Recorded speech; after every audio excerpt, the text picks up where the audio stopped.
Hi, my name is Amy. Today I'm going to be talking to you about the pit of career transition. As a career coach, I do see people struggle with the decision that they've made or whether or not they're going for the right kind of job or if they're using the right strategy. It can get very discouraging, it can get really scary. And so I'd like to share with you some of what I've learned about career transition. And I'm going to share with you a little bit of a presentation that I've put together that will, I believe, help with this issue. Uh, Really, what we're going to be talking about are the the pits that we go through and where we have control. So, are you in a pit that you should stick with, or one that you should give up? And how can you tell the difference? So, I'm going to start by sharing with you about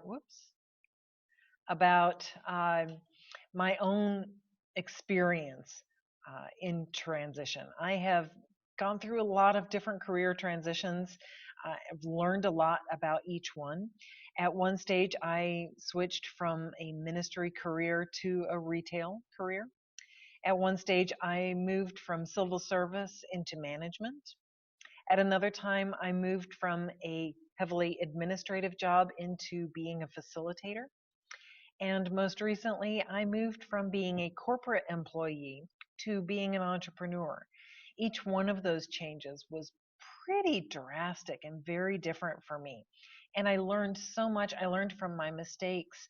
And throughout each of those transitions, I had a really strong sense of curiosity about what was going on with me, why I was responding and reacting the way I was, and as I have observed others go through their own career transitions, what accounts for the differences between my experiences and theirs?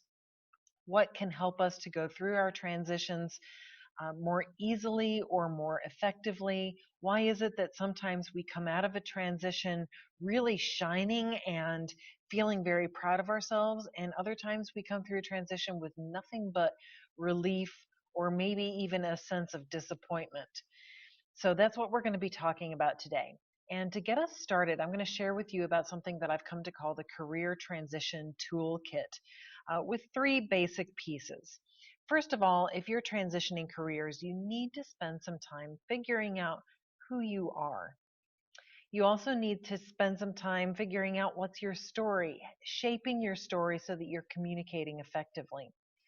And third, thinking about and being confident about what you know and what you can do. And this is really the piece that we're going to be focusing on today. This is the piece where you have the most control over the size and depth of the pit that you might be going through. Now, in every career transition, there's a emotional cycle. And I just want to give you some of the basic pieces of that cycle. At the beginning, sometimes there's this sense of a lift, a hopefulness, excitement, especially if you are choosing the career transition yourself. You may be feeling, or at the beginning, you may have felt that, all right, I'm finally doing something for myself. I'm finally taking charge.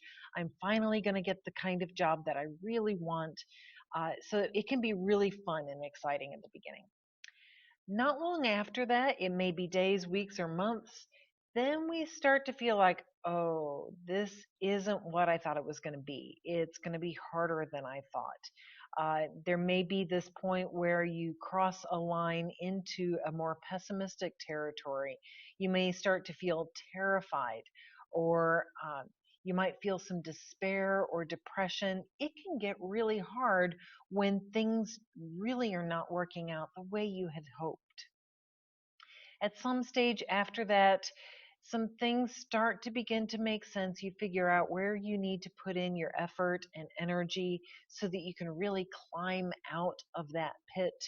And then at some point after that, you experience a beginning of leveling off. Things are okay, and and you've come out of it. You can reap the rewards of that transition.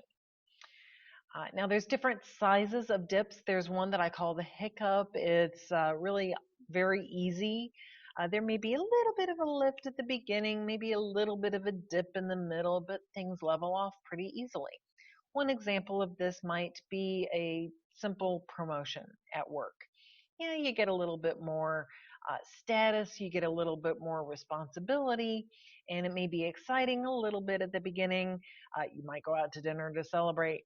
Uh, then you realize at some stage that okay, there's some work. It may be a little bit challenging, but you recover from that pretty well, and things level off, and they're back to being okay again. Now, a very different kind of curve is just when you get bad news. Uh, Maybe you get fired, or you get laid off, or demoted, and you dive into this pit of pessimism really quickly, and it's just scary. It's hard, and it may last for a long time. And again, eventually you figure out how to work through it. You make those decisions and you do put in the work, you make the investment that it takes to get out of that pit, and then you find your success. A third type of curve that I want to mention, and this is one that I really learned about from an author called Seth Godin. If you want to learn more about this one, you can read a book that he wrote called The Dip. I call this curve the ditch. This is where you kind of go off the road and you get stuck and nothing happens after that. We're going to dive a little bit more into what the ditch is like and what to do if you're in a ditch. But really, this is one where it doesn't matter how much effort and energy you invest into it, nothing seems to happen. Okay, but I want to back up a little bit and just talk about the depth of this curve because there's something important that you need to remember. And that is that once you have gotten started on the curve, whether there's a lift at the beginning or not, really you control the depth of that pit, shallow or deep, based on how you choose to invest in your toolkit. Now remember, the toolkit is what we talked about earlier. It's who are you? Knowing that. It's knowing how to shape your story and how to communicate who you are. And really what you know and what you can do. Now, what you know and what you can do is what influences most the depth and uh, duration of that pit. And that's directly related to how much time, effort, and energy and money you invest. So we're going to take a look at this. First of all, though, I'm wondering, are you really thinking, okay, if I can choose, then I'm going to choose the little one. I'm going to choose that hiccup. That one seemed good. Most of us do feel that way. We like the hiccup. We don't want to have to work too hard. We don't want to have things really be dark or scary. We want to get a little bit of reward without having to pay too much for it. And I don't blame you at all for feeling that way. Most of us do. But I also want to make a case for the deeper pit because there's something interesting about that. When there is a huge pit, especially if it's a curve that has a deep pit and it's one that a lot of people are drawn to for some reason, and you'll see some reasons why people might be drawn to a deep pit. When there is a deep pit, people will quit. Maybe soon after they get into it, they decide they made a huge mistake, and so they undo the decision that got them into it. Or they decide they can't do it, or they start to take it personally, or they start to feel like, man, this is just too expensive. I can't afford this. For whatever reason, people do quit in those deeper pits. The few who stick with it, who remain, get a reward. They get that sense of relief, and there's all kinds of rewards that come out of that. The amount of the reward corresponds with the depth of the pit and the number of people who failed to get through it. So we're going to look at a couple of examples to see really what is this talking about. First, we're going to take the example of someone who decides to pursue education. And this is someone who decided to be an English major. Lots of folks who go to college wind up being an English major. And for the most part, People who start with an English major also finish. They get through that curve. There's not that much of a lift, there's not that much of a dip, and at the end, yeah, maybe we go out to dinner, there's some applause, mom and dad are happy, and you've got that degree. But let's contrast that with, for instance, someone who decides to get a PhD in biomechanical engineering. This is a very deep pit. And of all of the people that might be drawn to the prestige or to the salary that they think they would get with a biomechanical engineering degree, a lot of them are going to quit. It's too hard, it's too expensive, so they wind up walking away. The few who stick with it, they're the ones who get the reward, and it's a substantial reward. Now, as I said, not all rewards are financial, and I don't want to give that impression that we're only talking about financial rewards. Sometimes you might have a reward that is the sense of accomplishment for having gotten through the challenge, or even a sense of status. You might get a sense of stability or a sense of comradeship with the others that you went through that curve with. So there's lots of different forms of rewards. Financial rewards are just kind of easier to see sometimes. Now, I do want to come back to this idea of the ditch. The ditch, again, is where you go into that gully of pessimism. It may not be that bad, it may not be that deep, but it just doesn't go anywhere. You kind of stay stuck. And so, if that's where you are, you're not getting to that reward. You notice there's no path from the end of the ditch to the reward. You just stop. Now, if that's where you are and all of the effort and energy, all of the money, all of the time that you're putting into it are getting you nowhere, you're not getting to that reward. What should you do? What do you think? You should quit. That is not a curve to stick with. That is not a curve that's going to reward you for your time and effort and energy and money. So you may be wondering now, oh gosh, am I in a pit or am I in a ditch? What am I supposed to do with this? All right, so we're going to talk about how to tell the difference. Here are 3 things that I have noticed about the difference between a pit and a ditch. If you're in a pit, you're learning. You may be learning so much that it's terrifying, but you are learning. You may be learning every day. Also, it's energizing. A little technical difficulty. There we go. It's energizing. It's inspiring.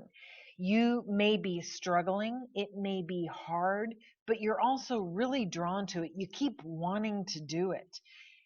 And the people around you also respond interestingly. They may say to you something like, wow, I wish I had your courage, or wow, I wish I had your energy. So that energy and inspiration, those are signs of being in a pit rather than a ditch. And finally, if you're in a pit, you know that when you come out of it, you're going to have bragging rights. You've seen others go through a similar pit, and they have come out with bragging rights, and you'd like to be like them. The ditch, very different. A ditch is actually boring. There's not much happening there. You're actually losing energy. People around you are also losing energy. They may say things to you like, well, good luck, or I don't know what to tell you. It's just a very kind of sort of feeling in the ditch. And also, there's no bragging rights. You know there's no bragging rights. At the very best, what you can hope for is rescue. That's what you're looking for. So again, do you keep going or do you quit? You keep going if you're in a real pit that you can get through, or if it feels really hard, but it's also energizing. However, if you can see that you're in a pit, it's a pit, you know that there's a reward at the end, but this is a pit you can't afford. Too much time, money, you're risking failure, and you have a pretty strong sense that that's what's going to happen. Okay, it's okay to quit that. Excuse me. But if you're going to quit, you should quit it at the beginning of the curve, not when you're almost done. If you're almost done, for crying out loud, you can do it. Keep going. But if you're at the beginning and you can see, whoa, this is not the one for me, that's okay. Stop and move into one that you can. Or if it's a ditch, if you're feeling bored, lifeless, just hoping for rescue, stop that. That's a strategy that's not working for you. You need to choose a curve with the deepest pit that you can get through and invest your time, money, effort, and energy there. All right, so that's pretty much it. If you're serious about making a change in your transition strategy, please reach out to me. I would love to hear from you. Amy at careerleadershipalignment.com or 614-519-0736.